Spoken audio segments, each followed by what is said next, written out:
Hey there, I'm Taylor Walden. I'm the owner of Radiate Prints, and today I brought on Warren Allen with Elite Truck to talk about how him and Harris Boyd started this company. Harris had the idea when he was working as a tradesman and realized that there was a gap in the market that needed to be filled. As he started to grow the company, he brought Warren on to start running ads, and together they grew this thing. And it's really cool to hear how they put people in the right places, they watched their financials, and grew this into a wonderful company based out of Little Washington, right outside of Greenville. And I can't wait for you guys to hear about how they grew and hopefully get some good fruit out of it to help your business too.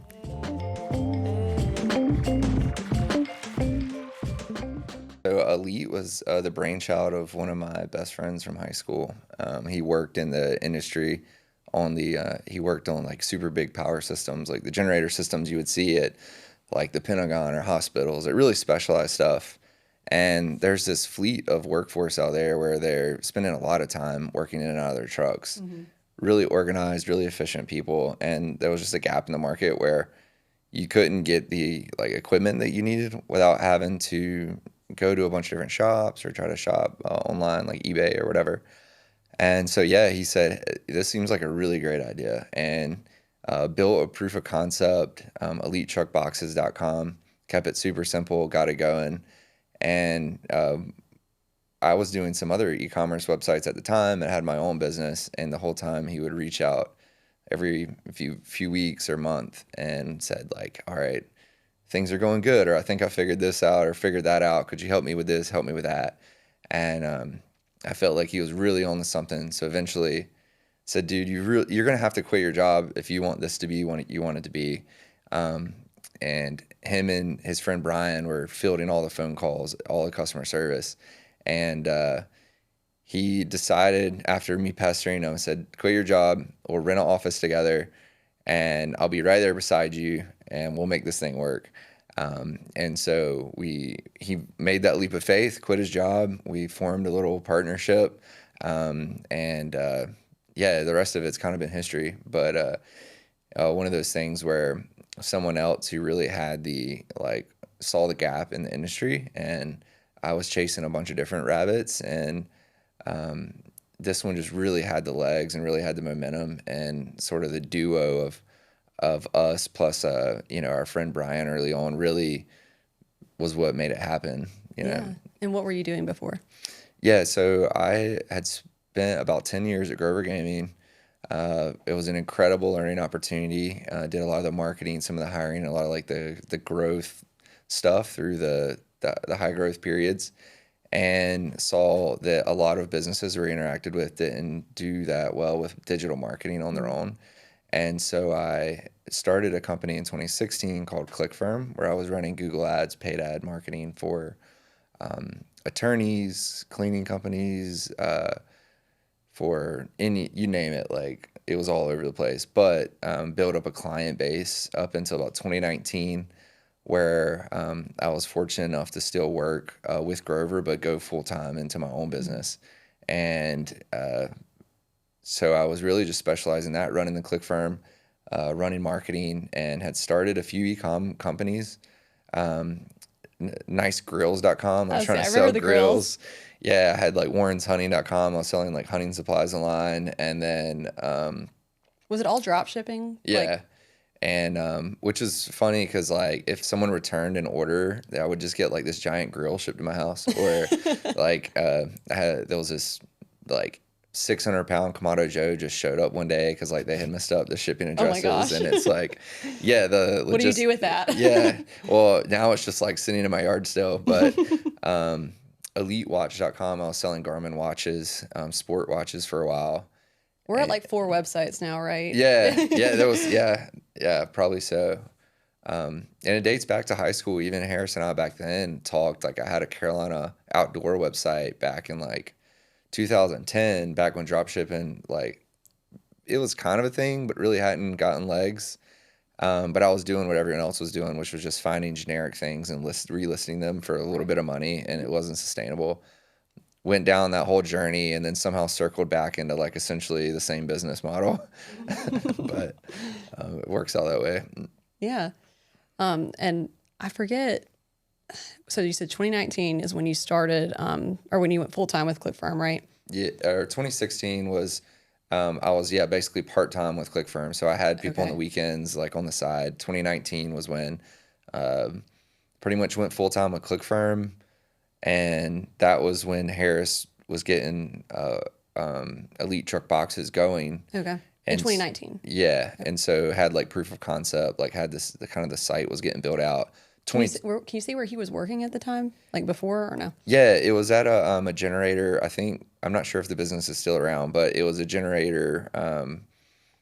It was a specialty company. I forget the name of it, And he but just worked on the generators, like repairing them, so the or cool thing about Harris was that he knew the motor side of things, having built motors and race motors growing up, but also knew the technical like programming of the engine side.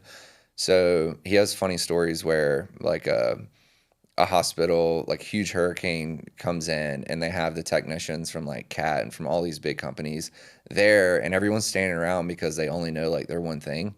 And there was times where he would get flown in, put on like a shirt for Cummins or whoever the company was, and then like circumvent like the computers or the technology and get it back going in like an emergency oh my situation because there's gosh, all these like safeguards in place. yeah, The downside though, he said, was a lot of it was like, trying to have a family. There's a lot of the travel, pressure and travel and work, and was trying to build something better for his family.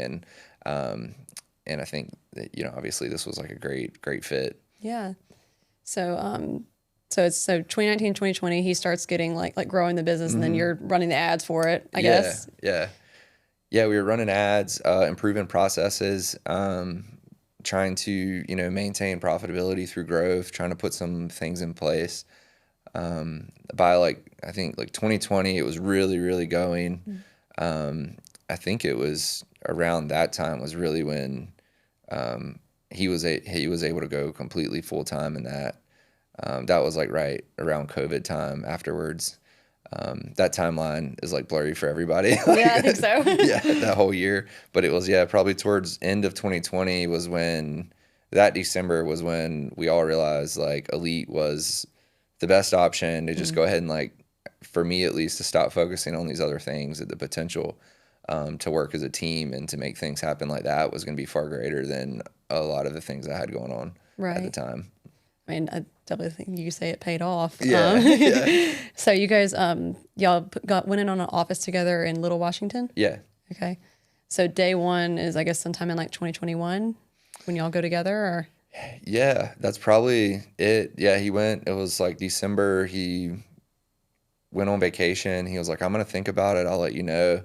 And I went to Washington, and the rent was like half the price as Greenville, and we could be on the water. I was like, look, we can pay this. It's not going to be a big deal. And yeah, we set up a desk, like probably 20 feet from each other. And the funny thing was we had this Amazon Alexa that we never ever hooked up to like one of our accounts. So it only played like the demo music. So it played this like it was called Jamaican Vibrations, but it just played reggae music, like 7 songs on loop. And we listened to that same playlist for like 2 years straight.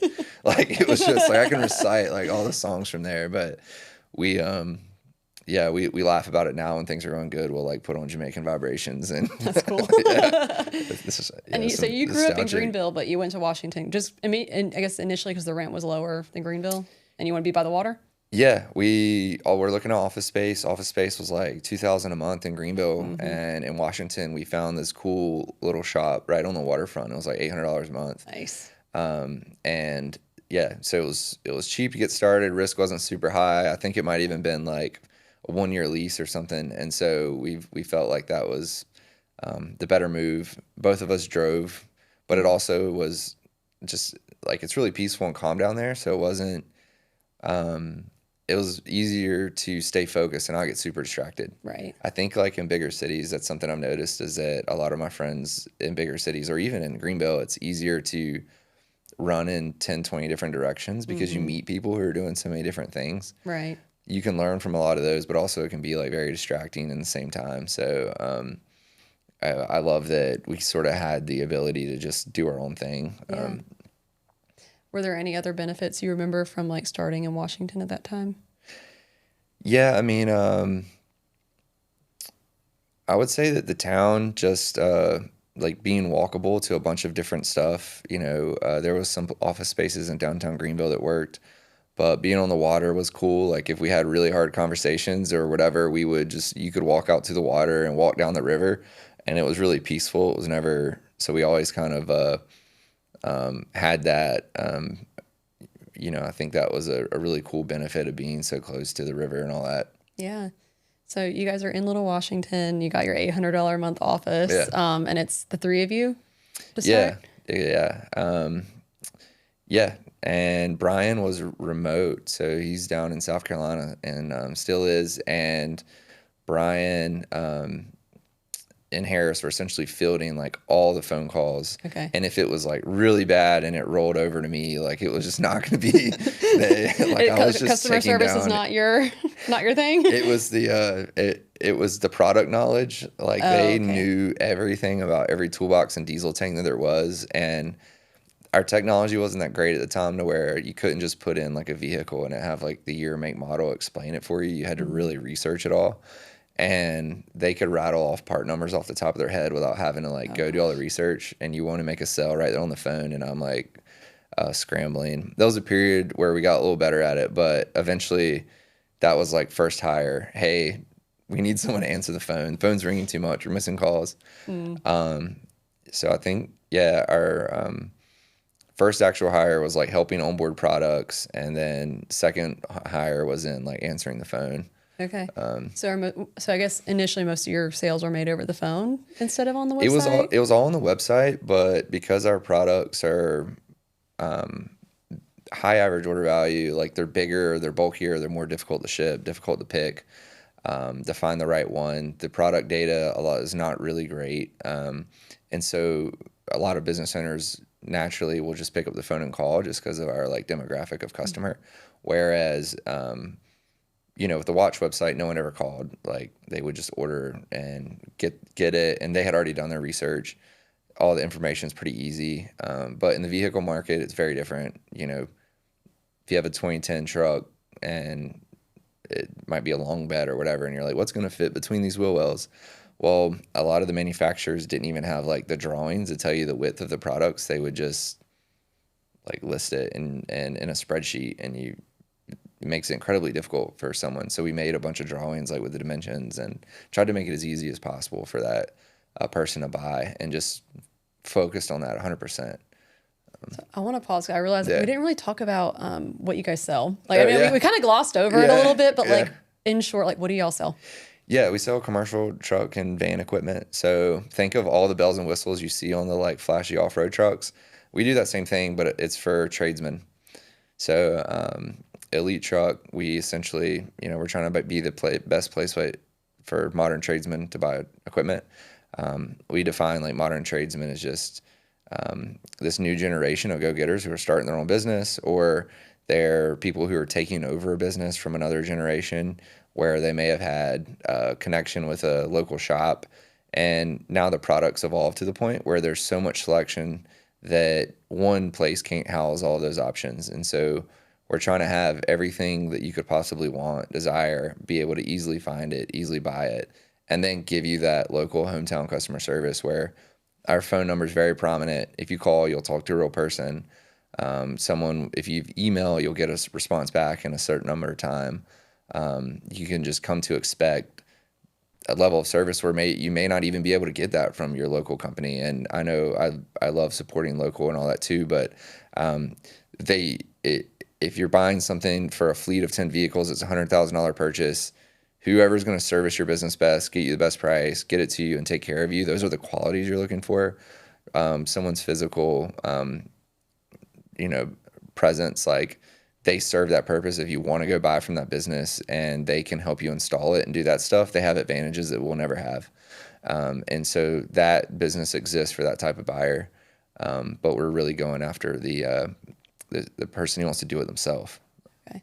So would you say that like most of your customers, if you're looking at like a group of tradesmen, your people are younger, like the people who are buying from you, or is it kind of all over the place? Yeah, it's a pretty defined like bracket, but it's not necessarily all younger. I think through COVID, a lot of senior leaders in business also learned to shift and trust e-commerce retailer. So we do have people in the older like age ranges buying from us for sure. But I think the big shift too is like bigger companies will trust e-commerce, whereas before they would just do whatever was convenient or down the road. Right. And then they started saying, hey, this person's like taking advantage of me because I just always order from them. Let me go online and see if someone can get me a better price. And sometimes we're not always the best price. Like Amazon or other e-retailers may undercut us dramatically, but we know we're not. We need to maintain our levels of service or our. We have what we call the elite promise. If it shows up and like anything's wrong with it, you ordered the wrong thing. Like we'll take care of it. We'll go ahead and get the right thing sent out. Everyone's running a business, has 100 things to do, 1,000 things to do. And you don't need to be worried about like something as simple as a diesel tank or a truck box or a shelf. Like, let us take care of it, get you what you need, and then we sort it all out on the back end. Yeah. Was there a certain situation that made you guys create that promise and start sharing it? I can think of some funny ones where it wasn't necessarily like something we had defined early on. It was really just Harris never wanted to lose a customer. So if anything ever went wrong, he would just bend over completely backwards to make it right. I remember one distinct phone call where a customer was so fed up and mad because a shipping company had banged this box all up, which wasn't our fault. But we were like, we're going to make it right. We're going to send you this new one. And the guy refused it. He's like, no, you guys are crooks. You're con artists, like, everything under the sun. And he said, you better not ship me that box. And I just remember Harris being like, I'm shipping you this box and you're going to like it. And like and the guy was like, well, you're not sending it to me. And he's like, and I'm sending your money back too. And he's like, you're not. I'm going to go online and buy another one. And they both got in this like match over like who was going to one up the other on like customer service. And it was pretty funny. But that's one of the How did it end? The guy ended up, Harris sent him the box, and then the guy actually called back like a couple days later and was like, sorry, I was having a bad day. Can you please charge me? I'm not going to let you just send me something for free and give me my money back and I get a new product. And I get it. Like, it wasn't your fault and you guys took care of it. And we found that what happens is whenever we go above and beyond, those people become our best customers. It's not someone who had a flawless experience because they don't know the service we're bringing to them. They might come back again, but it's really the people who had a difficult situation and then realized we helped them navigate it. Yeah. And those are the people who go, oh, I'm going to call you back again. And so we see those as opportunities, those situations. They're not like, don't sweep them under the rug. Like, really double down on that person as like a customer is sort of our strategy. Yeah, that's awesome. So we talked about what you guys sell. Yeah. So back to the story, we're in like Little Washington. I guess you got like 4 or 5 people now total because you said you hired like someone to do products on the website and then somebody to help with the customer service. The phone didn't ring and no one answered. Yeah. I guess as things grow, what were you guys doing to kind of start to scale? Yeah, a lot of it was having like the systems in place and trying to find the right people. I think early on in the company stage, you need people that can wear a lot of hats and people who thrive in like a little ambiguity and like who like some autonomy. Like there's pros and cons to that, but we saw that where I was at, like at Grover too, like in the office section, there was probably only like 10 or 12 people at the time. And when you're doing so many different things, everyone can't just have like this one sheeted job description of like, this is all you do. You sit at this computer and you do this one thing all day. We really tried to find people through our network or that we already knew had a really good work ethic, and tried to bring them on board because we knew that no matter what the problem was, they could help us scale. Instead of trying to be very, very specific about like, oh, we're only going to hire this one person to make outbound sales. It was like, no, you do sales, you do customer service, and then if it's slow, sometimes you onboard products or you like run to the post office, like whatever needs to happen. And so I think that would be one of the key things like in scaling super early on is like the right people. I think a lot of small businesses struggle with that. Like I know we have, like I'm speaking from experience where you hire people and you write out the job description. You're like, this is what I want you to do on like an ideal day, but running to the post office is definitely on the list if someone else is out or whatever. So what did you say to like those first few hires to kind of communicate, this is what I'm hiring you to do, but I want you to wear multiple hats sometimes. Yeah, I think probably our lack of like actually being very clear about it just set the tone right off the bat. Like They knew what they were getting themselves into a little bit. if you came into that office and you saw what was going on and you accepted a job offer, like it's kind of on you if like that's your fault. Like, we had toolboxes just like instead of having cubicles, we got so many demo items sent to us from all these companies who wanted to be on the website. We like were using them as just the dividers between desks at the time. So it would just be a diesel tank and then a desk and then like 3 top mount boxes and then another desk. And it was, yeah. So some people walked in and were like, this place is awesome. And some people, there's a lot of people who didn't take a job with us. And it's like, hey, that wasn't the right move for you at the time. But yeah, I think it's a little bit of self-selection bias probably in that very early phase. Well, I mean, I bet the right people who walked in and saw all that stuff around and were like fascinated by it. Those are the people you want, who are going to have that technical knowledge. Yeah, we were pretty diligent too, and just from like a recruiting standpoint of always like it's almost like the always be selling or whatever. Like we're always be recruiting. One of our first hires, Gresham, is in our product catalog team, and he was working in a clothing store, thrift shop, but I saw that they were using Shopify, and I was like, dude, do you like list products on Shopify? And he was like, yeah. Like, and I was like, all right, well, like contact me. It was a year later, I think he came back and he was like, hey, remember talking to me like a year ago? I'm graduating college now. We've had a lot of those situations where we plant a seed. One of my friends worked at a local repair shop, and I was like, you can quote like auto body parts pretty easily. Like, you love this, you like it. Come see me about a job. It was like a year and a half later, he came and said, hey, I've been thinking about it. I see you guys are growing. I'm still interested. Like, what would that look like? The same, like every single person, even my aunt who was in like insurance sales, I was like, we need someone that really is a go-getter on sales, customer service, really good at navigating all that.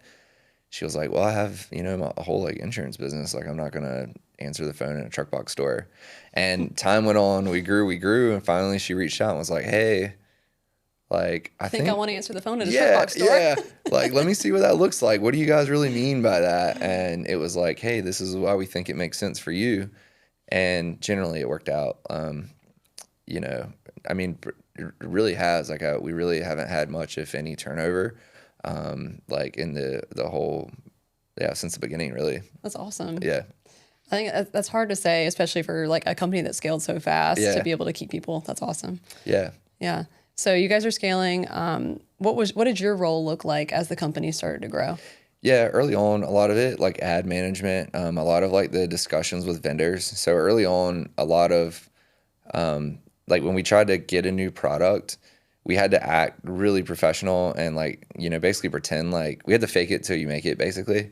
And so Harris and Brian had like faked it until they made it. And we had a couple brands on the site, but the only way to really scale was to add more brands. So, I had sort of an aggressive, like, let's find some trade shows, let's get on the road, like, let's try to put a face in front of people. And that played off. Like, we would go to trade shows where we were the only website there. And I think just having a physical presence and showing them that we meant business, even though it was expensive, won us a lot of vendors and then hiring and bringing those people on and then managing, like, obviously the accounting and all that stuff when you first start scaling. There's a lot of things there that if you don't have your eye on it, don't have the right processes, you can get like, way ahead of yourself. What did it look like trying to determine how much ad spend was appropriate at each level of scale? Yeah, it's a little bit of testing. I think like for each brand, I think it depends on what works for you. So I think a lot of companies, like, they might spend a lot on ads and then their shopping experience isn't right, or they're spending a lot on ads and then like their product selection's not right, or they're have the wrong audiences or the wrong data or whatever. Like, there's a lot of ways to go wrong. But we just really tried to stick with like what we knew was working and like one step at a time, add on. If we knew a product that was selling well and we could scale it, we would try to push it as much as we could. And then if it wasn't working, we would, cut it off as quick as possible, reassess down the road, try to figure out what went wrong or what didn't work well. And it also was just a capacity thing. Like if we couldn't answer the phone or we were having missed calls, then I would dial things back, or we wouldn't grow until we had like the team. And so that was a lot of like just the pace. If we couldn't maintain like the customer service standard, then we never sacrificed by trying to grow. We would always just take our time. And we still do that today it's a lot easier to convince brands. A lot of them now, it's more of a wait list to be on the site versus us having to go out and convince them. The problem now though is like, as we are bringing these companies on, trying to make sure that you're paying attention to them in the same way that you did early on, and they don't just become like some number. We value like those vendor relationships. And so, for us, it's about pacing really. It's like what makes sense at the right time. Yeah. Speaking of pacing, so we're talking about 2021. You guys were in there. At what point did you guys grow out of that office space? That's a funny story. We grew out of it way before we actually moved out of it. So at one point we had like 20 people in like 1,000 square feet. Oh my gosh. Like it was really, really bad. It got so bad that there was a sailing school next door that only used their office for part of the year. And we were like, hey, we'll make a donation to basically offset your rent for 6 months out of the year if you'll let us like use it temporarily. And so there was life jackets on the wall. There was like maps, like radios and ropes hanging everywhere. And our customer service team was just like in there with all this stuff around them. And then we rented offices down the street. Then we had people working from home. We eventually purchased a building and did renovations to really define, like create the workspace we wanted to make and make a building that would suit our needs going forward. And that, as soon as we got into there, it totally changed the dynamics of the company, for good and worse. Like, a lot of people liked that atmosphere and liked the autonomy and the things where me and Harris were running 100 different directions. And then we got under one roof, and then all of a sudden it was like, all right, now it's go time. And people are like, what are you guys talking about? Like, we've been doing this way for whatever. And I'm like, all right, now we're doing it this way. Like, that's just the way. So it was a physical move, but also it was a very procedural move and like a maturity move after we moved into there too. Yeah. So what were some of the positives that came out of it, having everybody under one roof? Definitely that cross collaboration. A lot of case studies reference this, where companies become very siloed and they separate people based on physical job location or whatever, and information can't like really disseminate amongst people in the way that it should. We built our office with sort of giant workrooms around the outside, like a U, and in the middle was like a bullpen and like a big kitchen area. And so we really encouraged like accounting, like walks past sales or whatever, or the ordering team. If they're going out to talk to like a sales or customer service team, you're going to pass like some of the other offices. We did it in a very small scale. A lot of bigger companies have done that, and you have to manage it a little bit appropriately. But we wanted people to communicate and have these learnings from other teams and not get too siloed. Marketing could like almost physically hear people on the sales phone talk about stuff. We've since expanded that office and sort of defined like the marketing team and product team and like pricing and stuff is all physically kind of together. So if we're bringing on new products, they're in theory should be able to like communicate that very well to the marketing team without any physical barriers or logistical barriers. And so we try to be intentional about that. It's always an experiment and we're always changing, but that was our theory at least. Yeah. And as you look back at, since moving into that building, what have been some big milestones, I guess, for Elite that you guys have crossed to kind of signify growth? What successful growth looks like for you guys? For us, I think bringing in that management layer, like I think it's something that I was advised by many really wise business leaders. You want to put it off as much as possible, and I think that's true. I think it brings a whole new set of problems, and if you're not ready for it, you spend too much time on that and not on growing the business. But I think we did hit that at the right time, where we had we were able to take our key players and sort of define what management looked like on some of our Kind key. of creating a leadership team. Right. And before every single person reported to me or Harris, like individually, or, and so that was unsustainable after a certain number of people. And then At what number of people were you like, this is too much? always, but like anything more than like three. No, I think, I mean, you can stretch it to, a dozen or so. I mean, management theory says like 7 people or whatever is like makes sense, but I mean, it can be 13 if you, I mean, there's some companies that say, that they have crazy theories on that, but I think it's almost more of like an organization thing at that point, 7 people, and then they don't really know who's in charge of like their department. That was kind of more the problem, more so than like people not knowing or like coming to me a lot. Like I think that our team did a really good job of, but actually having like a decision maker to guide them was key. And how did you identify that, the people in your organization who you put in those leadership roles, how did you know they were the right person? I mean, you never really know until you put them there and see what happens. That's probably not the right answer, but like I think really you can tell early on. A lot of it was people who were with us earlier on. A lot of it was people who, in my mind, were like go-getters. I think like I personally look for a good sense of like organization. I think that's because like I'm not the most organized person, so I look for areas where somebody might be able to fill the gap somewhere like I'm weak at. And I think the same, Harris would probably say the same thing about some of the teams where he was a little more involved in like sales early on. And like the person we have managing like the sales team was really good at training and communicating with people, like at meeting them where they were at and bringing them along. We were very like aggressive and like, oh, you don't get it. Like, I don't understand. Like we didn't have the best. We've matured some now, but I think we found sort of where we were weak and found people who were good at that and put them in the right place. And I don't think you ever have that perfect. I think you just try to do your best and you try to enable them as much as possible to be the best they can be, whether that's through training, opportunities.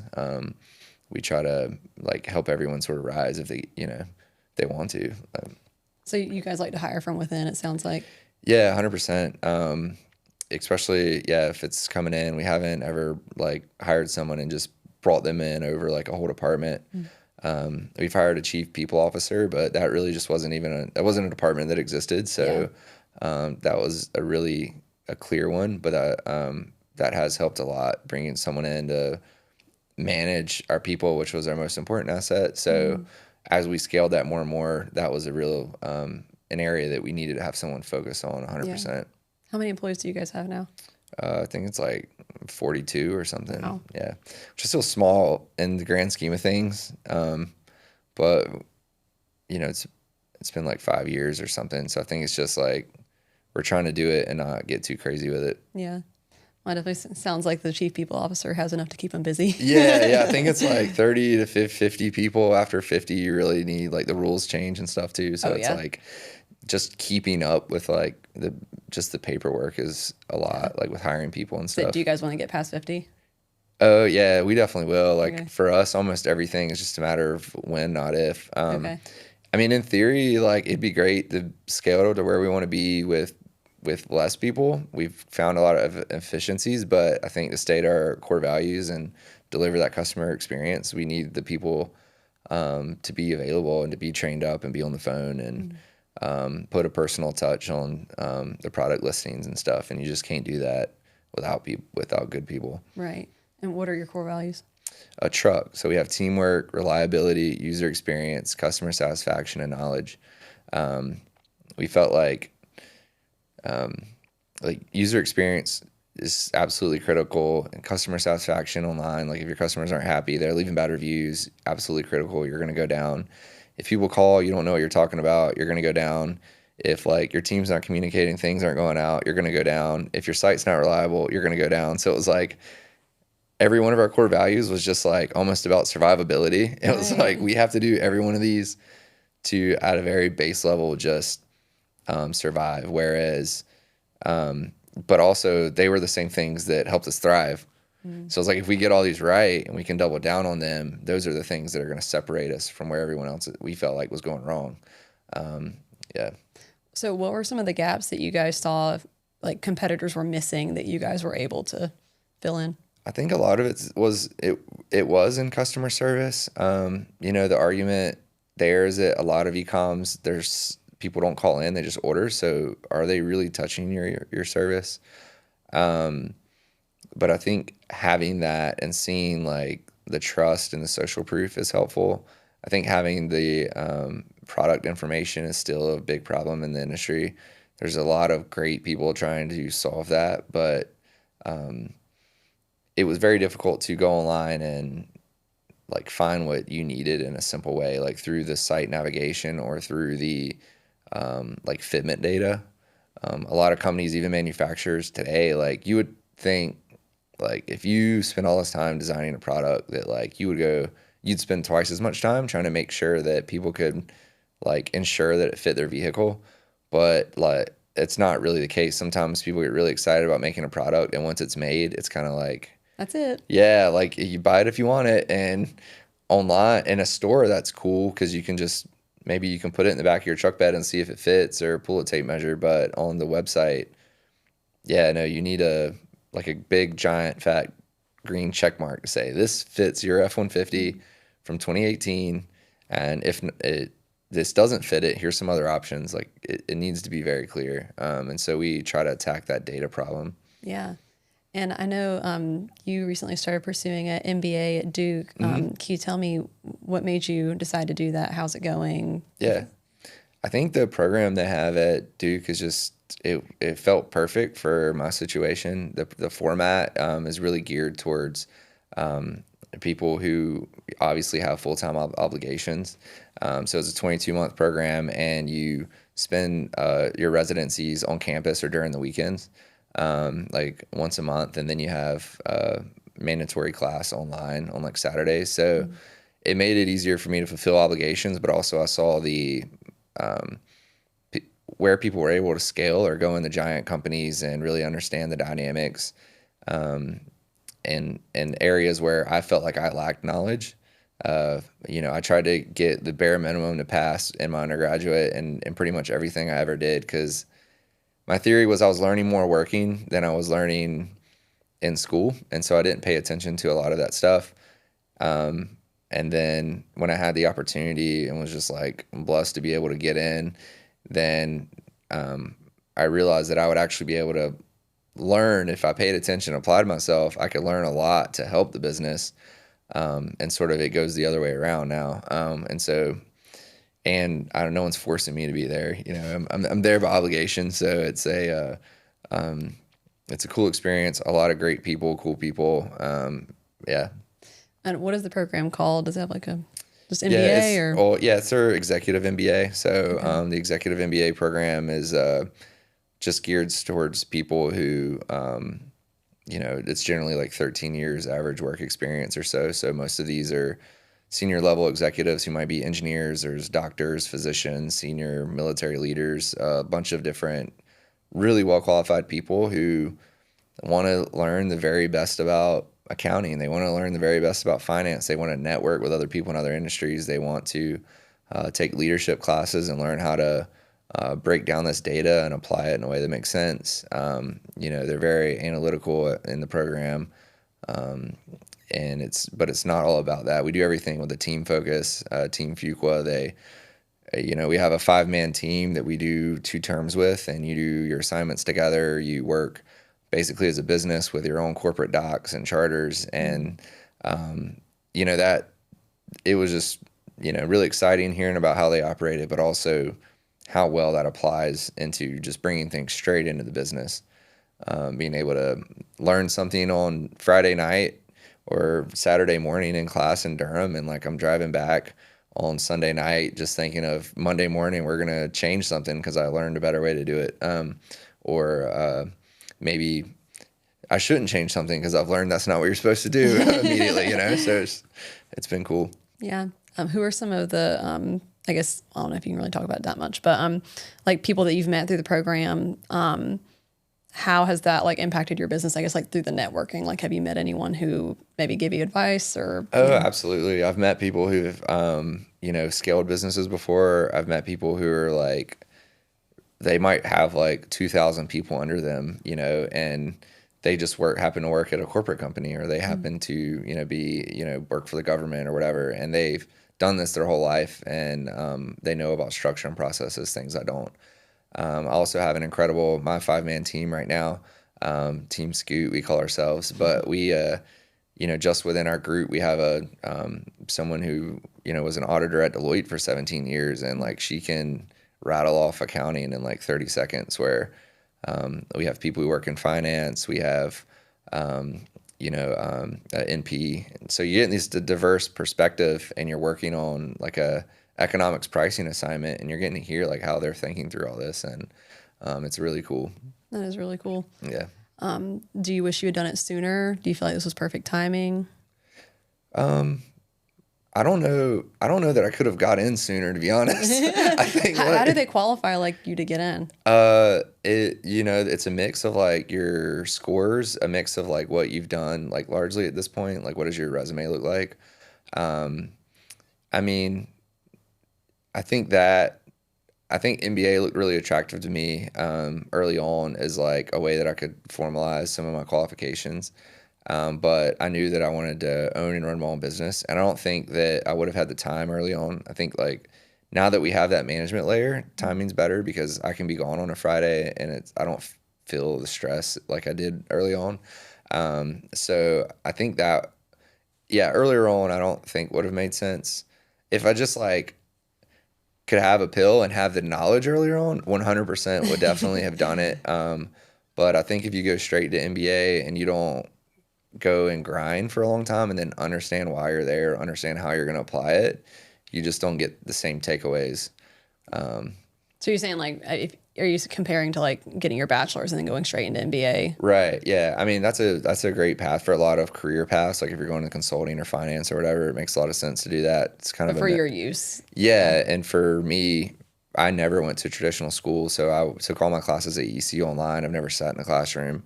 So it's actually, I mean, I sat at Pitt during some community college classes, but it just wasn't for me. And then now it's funny. It's like my friends call it the greatest academic comeback of all time because I like failed out of Pitt and then got in the Duke, and they're like, someone made a mistake somewhere, for sure. But it's been a cool experience for sure. That is cool. So what does the future look like for Elite?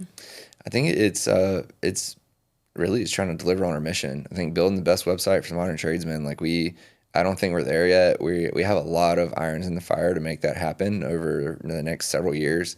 But there's always going to be something else we can do to service that market. Yeah, we're having a lot of fun. We were both enjoying the market. I worked on vehicles growing up and off road. I always worked on my own trucks and stuff. So I find like the product we're selling interesting. I think our whole team does. And so, yeah, as long as we're having fun and stuff, like we're going to keep growing. If we're not, then we need to kind of assess what our processes look like and make them better. That's kind of my theory right now. So, yeah, awesome. Well, I have a few questions to ask everybody at the end. Yeah. So if you don't mind, what is one small thing that has made a surprisingly big difference in your business? One small thing, simple KPIs. Like if you're looking at like just small things, like there's a lot of things, but I think just having like, hey, we don't want this ratio to be over this, or we want this account to be at this, or we want this ad number to be at this. Like having like sort of a cheat sheet so you can know what's going on in your business as with as live of data as possible. Early on, you would just review things kind of cyclically, like every month or whatever it was. And then we went to more of daily KPIs, and that was huge. Just being able to say like, hey, for a couple of days now, I think this is going in the wrong direction. Let's make some adjustments. Yeah. And what is one piece of technology that you can't live without? It's definitely Slack. I think the team probably would disagree because they probably think it's their biggest distraction. But Slack in the combination with Loom. I don't know if you heard of Loom, like the videos. A little bit. Tell me Yeah. more. So yeah, you can make like a really short video screencast. I mean, I'm sure you can do like a Zoom recording too, Yeah. but we use Loom. And on Mondays, we send out a video of like what's going on in the company, what the goals are at, where we're at with our goals, and just so everyone, even people who are remote, can see very quickly, like get a pulse from us on where we're at. And so that's been really helpful too. Probably not like we make it live without it. Slack we couldn't live without, but Loom certainly like it's been a cool one. How long is the video that you do on Mondays? Be like 2 minutes. You know, if it's a end of quarter, like reviewing some sort of goals, it might be 5 minutes or 6 minutes, but it's generally like people can watch it when it's convenient for them, when they can actually pay attention to it. And then you're not having a meeting where everyone's standing around thinking about what they're going to go do or that's been cool. Okay. So do you record this like you or Harris or who records it? Yeah, right now we rotate. So sometimes like if he forgets, then I'll make one later in the week, or if I forget, like he'll push one out. Or if like on Mondays, generally like he did last Monday, I'll do this Monday. I did the one before. We just go back and forth. Okay, cool. Yeah. Just on your phone? You can use it on your laptop. So you pull it up and you just I'll pull up our like a whiteboard or whatever and kind of outline a few things and talk through it on the video. Cool. Y'all still using Monday or no? Yeah, here and there, certain departments are. Some departments have evolved into finding like very specific tools for their use case. But there are certain teams that live and breathe Monday too, for sure. I remember that. Like, I think we talked about that a couple of years ago. I was just curious if y'all are still using it. Yeah, a bunch of people. I mean, it's a great tool. But I think like it's a generalist tool to some degree for. Yeah, makes sense. If you could go back in time and give yourself one piece of advice, what would it be? Any qualifiers on that or?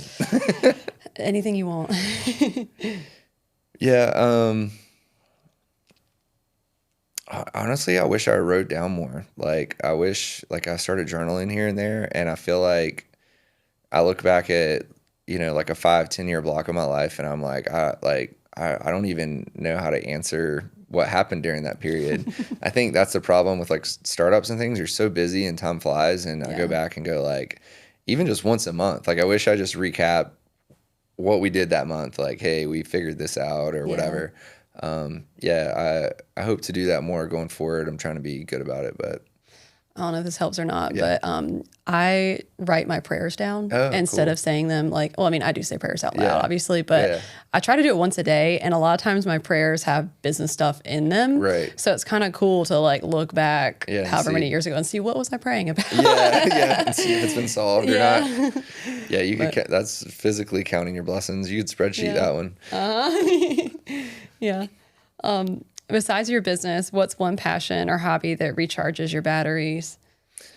Right now, it's walking on the stroller. We have a 10-month-old, and in the mornings, I try to like give my wife a break so she can sleep in. And so I'll throw him in the stroller, and we'll hit the town for like an hour, sometimes an hour and a half. Like, we started jogging a little here and there, and I feel like it's this great, just like clear time where there's not a lot of distractions. The world hasn't really woken up yet. Like sometimes the coffee shops aren't open, so we have to like kill time. That's been. What time does he wake up? It could be 5:50, 6, sometimes 6:30. So y'all are out like around the time the sun comes up right now. Oh yeah, we're up. Which, as hot as it is right now, is when you want to be out. Yeah. But that's pretty much my big hobby right now. Yeah, cool. If someone was coming to visit Little Washington for the first time, where would you take them? Well, I would take them to 1906, a cool bourbon bar in Washington and there's It's not just cool. I think it's cool for a lot of other reasons too. Yeah. So my wife and my dad and I renovated an old building, and shout out to Catherine for all the designs. We built 6 hotel rooms upstairs, like a Airbnb style, but you can book online, the West Main. And there's a bourbon bar on the first floor, and so you can hang out there, go upstairs, book a room, take a staycation, whatever. It's been a really fun project. I'm glad that we're years past the construction stuff. We actually celebrating a 2-year anniversary of that being open. There's a phenomenal team running it, so I'm not super involved in it anymore, but it's it was a lot of fun. Yeah, cool. And how can people find you online or on social media? Yeah, LinkedIn for sure. There's not many Warren Allens on there, so LinkedIn's a good one. Yeah, even just elite, elite truck. If you email in, like they'll forward it to me or whatever. Okay. Yeah, Cool. it's easy. Well, thank you so much, Yeah, Warren. thank I you. appreciate it. And thank you for tuning in. This has been Shop Talk with Radiate Prints, and we'll see you next week.